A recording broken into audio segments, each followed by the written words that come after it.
Shalom guys, pada tahun 2013, Gembala kita, Pendeta Dr. Insinyur Nikonyo Traharjo, telah mendeklarasikan bahwa Pentakosta ketiga sudah dimulai. Secara konsisten, sampai hari ini, beliau mengatakan bahwa Pentakosta ketiga sedang terjadi.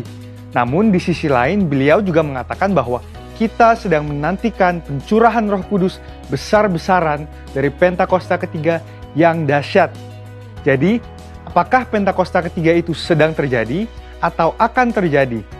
Untuk memahami hal ini secara alkitabiah, kita bisa membandingkannya dengan apa yang dituliskan di Alkitab mengenai kerajaan Allah.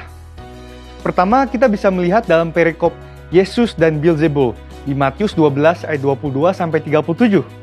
Ketika Tuhan Yesus mengusir setan dari seorang yang buta dan tuli dengan kuasa Roh Allah, ia berkata bahwa kerajaan Allah sesungguhnya sudah datang.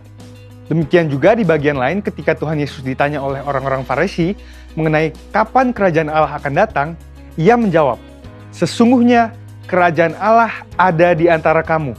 Tentunya, di mana sang raja ada, baik secara fisik maupun di dalam Roh Kudus, di situ kerajaannya dinyatakan.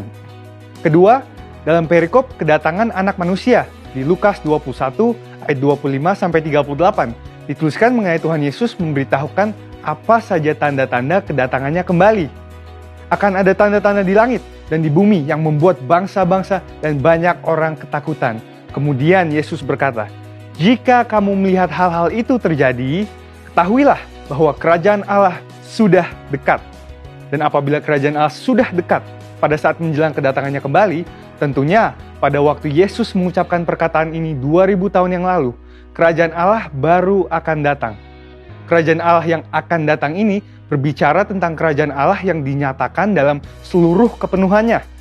Dan di saat inilah Yesus betul-betul hadir sebagai Raja di atas segala Raja dan Tuan di atas segala Tuan. Dari dua pengertian itu kita dapat berkata bahwa kerajaan Allah sudah datang karena Yesus telah datang pertama kali. Namun kita juga dapat berkata bahwa kerajaan Allah yang dinyatakan dalam seluruh kepenuhannya baru akan hadir saat Tuhan Yesus datang kembali. Dan dari sini, kita memahami bahwa kerajaan Allah bukanlah kejadian satu kali saja, melainkan suatu proses yang berlangsung dalam rentang waktu dan dalam intensitas yang semakin kuat. Pemahaman ini sangat penting bagi kita untuk memahami Pentakosta ketiga. Jadi, kembali ke pokok pembahasan kita, apakah Pentakosta ketiga sudah datang atau akan datang? Kegerakan Pentakosta ketiga dideklarasikan kembali di Indonesia pada tahun 2018. Di hadapan banyak bangsa yang hadir dan berkumpul dalam unity dan kesatuan hati. Haus untuk melihat kegerakan Tuhan yang dahsyat. Peneguhan dan konfirmasi demi konfirmasi juga telah diberikan oleh banyak hamba Tuhan maupun institusi internasional. Kita juga dapat berkata bahwa Pentakosta ketiga sedang terjadi karena Roh Kudus sedang mengurapi kita saat ini dan memberikan kita kuasa untuk mulai bergerak menyelesaikan amanat agung. Dan Pentakosta ketiga juga dapat dikatakan akan terjadi karena kita sedang menantikan kepenuhan dari pencurahan Roh Kudus yang dahsyat di zaman ini yang melebihi pencurahan Roh Kudus di era sebelumnya. Kita sedang menantikan penuaian jiwa yang terbesar dan terakhir sebelum kedatangannya kembali, dan kita sedang menantikan digenapinya kebangkitan generasi Yeremia yang penuh Roh Kudus, cinta kepada Tuhan, dan yang bergerak untuk memenangkan jiwa-jiwa. Pemahaman bahwa Pentakosta ketiga sudah dimulai dan masih akan terjadi akan menuntun kita semua untuk meresponi Pentakosta ketiga dengan benar dan menghidupinya dengan berintegritas. Dengan itu, ada 3 respon yang lahir dari pemahaman ini.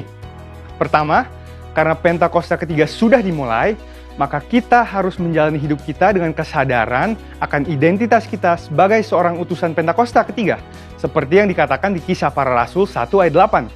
Kedua, karena Pentakosta ketiga sedang terjadi, kita tidak menunggu secara pasif dan menjalani kehidupan seadanya. Melainkan kita harus meminta dan mengalami kepenuhan Roh Kudus dan kuasa pemberdayaannya, supaya kemuliaannya dinyatakan atas seluruh bumi. Ketiga, Pentakosta ketiga masih akan digenapi dengan sempurna. Oleh karena itu, kita harus tetap berdoa, tetap fokus, dan mengerang kepada Tuhan, supaya terjadi kegenapan yang sepenuhnya dari semua janji-janjinya. Dan biarlah seperti Yesaya 40 ayat 31, kita menjadi orang-orang yang menanti-nantikan Tuhan, yang mendapat kekuatan baru, seumpama Raja Wali yang naik terbang dengan kekuatan sayapnya. Kita akan berlari dan tidak akan menjadi lesu. Kita akan berjalan dan tidak menjadi lelah, karena harapan yang ada di hati kita dan karena mata kita yang senantiasa tertuju kepada Tuhan, yang tidak akan pernah meninggalkan kita. Amin. Guys, untuk penjelasan lebih lengkap dari tim teologi kami, silahkan buka link yang ada di caption bawah ini. God bless you.